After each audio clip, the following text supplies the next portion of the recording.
Students, welcome to our channel Hindi Gyan Mandir. అందరూ subscribe చేశారు కదా ఛానల్ని? ఎస్, ఇలా సబ్స్క్రైబ్ చేసుకుంటూ మీకు ఏం కావాలో కామెంట్స్లో అడిగితే నాకు కూడా ఎంకరేజ్మెంట్గా ఉంటుంది. ఏం చేయాలో కూడా ఒక ఐడియా వస్తుంది. ఇమీడియట్గా వీడియోస్ చేయడానికి అయితే ట్రై చేస్తాను. ఓకేనా?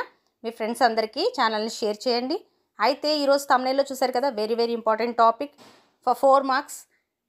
Page number text book page number 83 చూస్తే మీకు అందులో క్వశ్చన్స్ ఉన్నాయి చూడండి. మీకు ఆల్రెడీ స్క్రీన్ మీద డిస్ప్లే అవుతుంది. అనువాద్కి పరిభాష ఏవం స్వరూప్.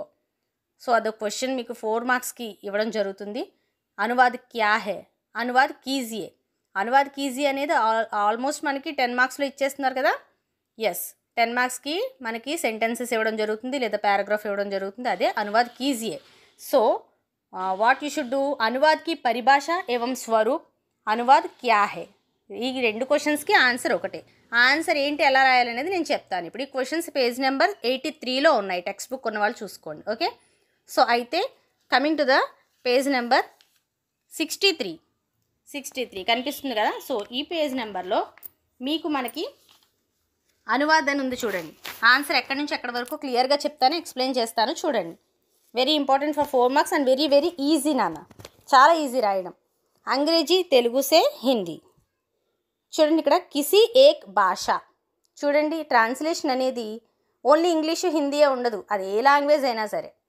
ఓకే, ఏ 2 లాంగ్వేజెస్ అయినా సరే మనం చేసేది ఒక లాంగ్వేజ్లోంచి వేరే లాంగ్వేజ్లోకి మనం దాన్ని ట్రాన్స్లేట్ చేయడమే అనువాద్.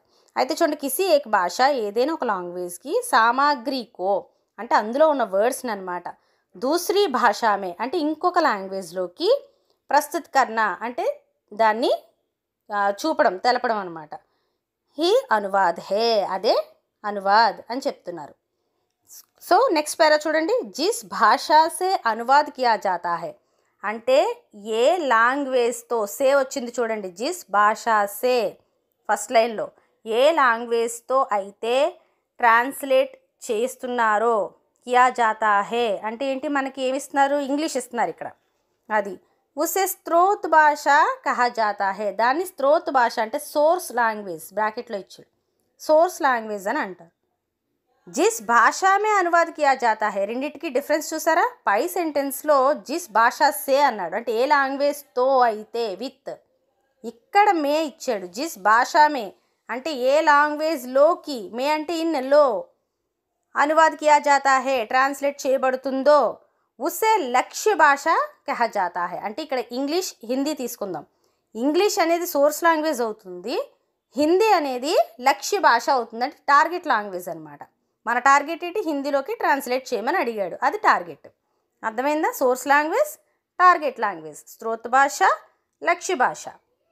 జిస్ సామాగ్రి కా అనువాద్ కియా జాతా హై, మధ్యలో ఏ మెటీరియల్ని అయితే నువ్వు ట్రాన్స్లేట్ చేస్తున్నావో అంటే అక్కడ ఉన్న వర్డ్స్ ఏవైతే ఉన్నాయో వాటిని వస్తు అంటారు, అంటే మ్యాటర్ అంటారనమాట.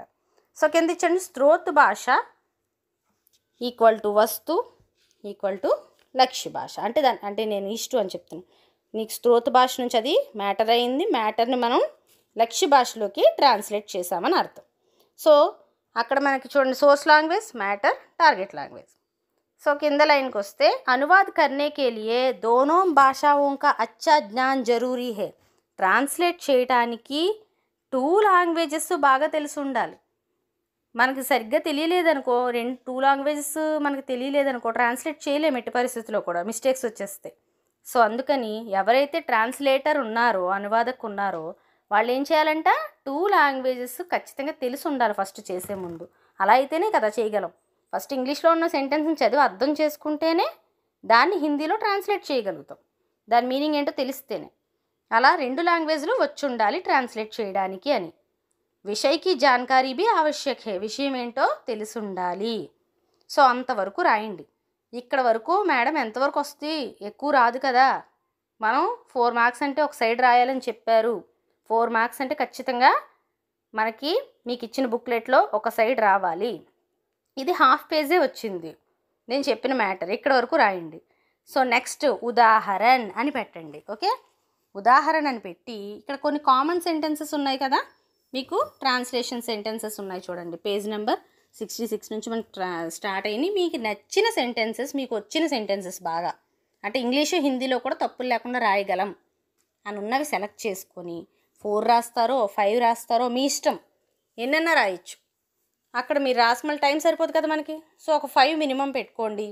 మేడం మాకు రావు అంటే 2 or 3 ఉదాహరణ అని పెట్టి ఇంగ్లీషు హిందీ, అలాగే మళ్ళీ లివ్ లైన్ చేసి ఇంగ్లీషు హిందీ అలా రాస్తే ఏరో మార్క్ పెట్టి 4 మార్క్స్ ఈజీగా వచ్చేస్తాయి. ఓకేనా? చాలా ఇంపార్టెంట్ క్వశ్చన్. డెఫినెట్గా ఫైనల్లో మనకి ఫైనల్లో సెమిస్టర్లో అయితే వచ్చే అవకాశం చాలా ఉంది ఈ క్వశ్చన్ 4 మార్క్స్కి. సో ఒకసారి చదువుకొని వెళ్తే మంచిది కదా. మనం చదువుకొని వెళ్దాము, ఈజీగా అక్కడ అటెంప్ట్ చేసేయచ్చు. అసలు ఏమీ దీని గురించి తెలుసుకోకుండా వెళ్తే అనవసరంగా మార్క్స్ వదిలేయాల్సి వస్తుంది. ఓకేనా? సో అర్థమైంది కదా అందరికీ. Will meet in next video. ఇంకేదైనా డౌట్ ఉంటే అడగండి, కామెంట్ చేయండి. నేను మీకు రిప్లై ఇవ్వడానికి ట్రై చేస్తాను, వీడియోలు చేయడానికి కూడా ట్రై చేస్తాను. Bye, all of you, all the best.